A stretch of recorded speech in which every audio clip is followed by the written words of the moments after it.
The weaponisation of Indigenous cultural heritage to fight against developments is an increasing problem, and another stark example has been exposed. Not only is Indigenous cultural heritage weaponised, it's sometimes exaggerated and even fabricated. In other words, it's distorted and prostituted by activists looking to block developments. We've talked a lot about the gold mine being blocked near Blaney in the central west of New South Wales because of a federal government ban based on Indigenous cultural heritage claims, including those related to the blue-banded bee, claims that the main Indigenous Land Council in the area disagrees with and alleges have been fabricated. The mine opponents were helped by the partly government-funded Environmental Defenders Office. And the whole matter is now being pursued in the courts by the mining company Regis and politically by the Indigenous Land Councils who are concerned about this ruling. But another troubling case has come to light surrounding the proposed $5 billion Santos Barossa gas field development off the Northern Territory coast. Work was halted initially last year before Indigenous claims were overruled in the federal court. The Australian newspaper has revealed court documents today that show the extent to which non-Indigenous activists and advisors and the Environmental Defenders Office again collaborated to present Indigenous cultural heritage claims against the project. Rather than use lines and circles to indicate the location of spiritual or ancestral places, says marine geoscientist Mick O'Leary in an email, I used some imagery instead, just wanted to make sure it would be culturally appropriate. Now, in response to that email, Indigenous consultant at the EDO, Antonia Burke, says, that looks awesome, except Nampijinpa, this is the mythical figure, needs to look more like the actual serpent. I'll send you some pics.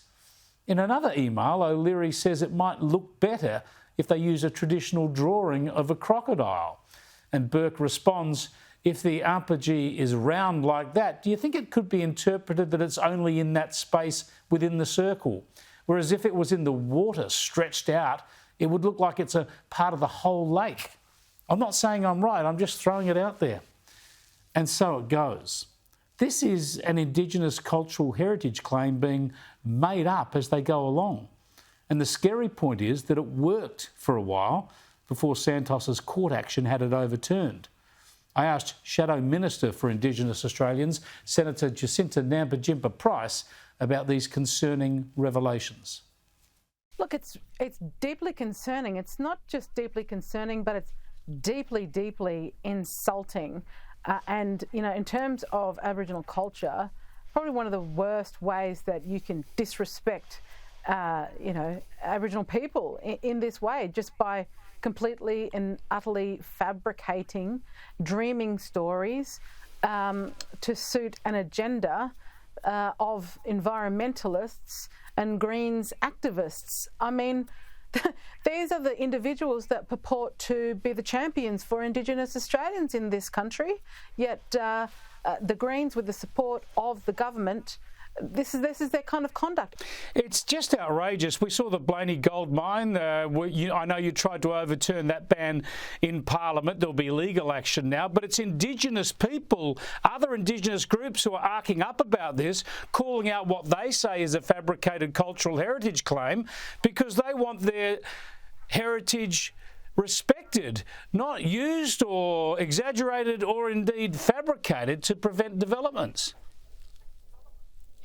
That's exactly right, Chris. And this is the problem with political correctness, grandstanding, virtue signalling.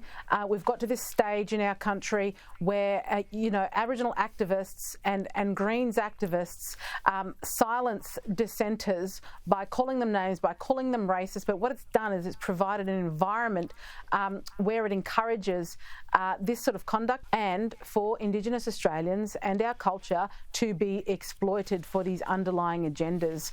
The people of Orange, the Orange Land Council, have spoken. Tanya Plibersek doesn't want to listen to them. We've put it to the government to defund the Environmental Defenders Office. They're not listening to a thing. They're encouraging and supporting this kind of conduct. Well, this is the problem. You've got to have proper assessment of these claims and proper analysis and interrogation of them by governments in the end. Now, my background on this goes all the way back to the 1990s and the so-called secret women's business of Hindmarsh Island. I helped expose that. It brought on a royal commission that exposed the fabrication, and the bridge ended up being built. But you'd think politicians would learn, but it seems here with the Blaney gold mine and even with this Barossa gas project, while legal avenues have overturned it, where have governments been in terms of making sure these claims are properly assessed? Well, they have utterly shirked their responsibility to ensure that the proper processes have been undertaken in order for these projects to go ahead. And as a result of that, these projects have been stalled, they've been held up, they've been brought to an end. So it's not just the Indigenous people from this area who want economic independence, but it is the broader community that suffers as a result. It is our economy that suffers as a result. I mean, Blaney Gold Mine is one thing, and it's terrible what's occurred there, but in the Northern Territory, in the Barossa project, we are talking about the worst economy in the country. We're talking about the most marginalised Indigenous Australians, and this government has absolutely not taken any responsibility. In fact, they've done a complete disservice to those people and to Australians in making sure that the proper processes, have been followed. They need to go. They need to go at the next federal election. I'm sorry.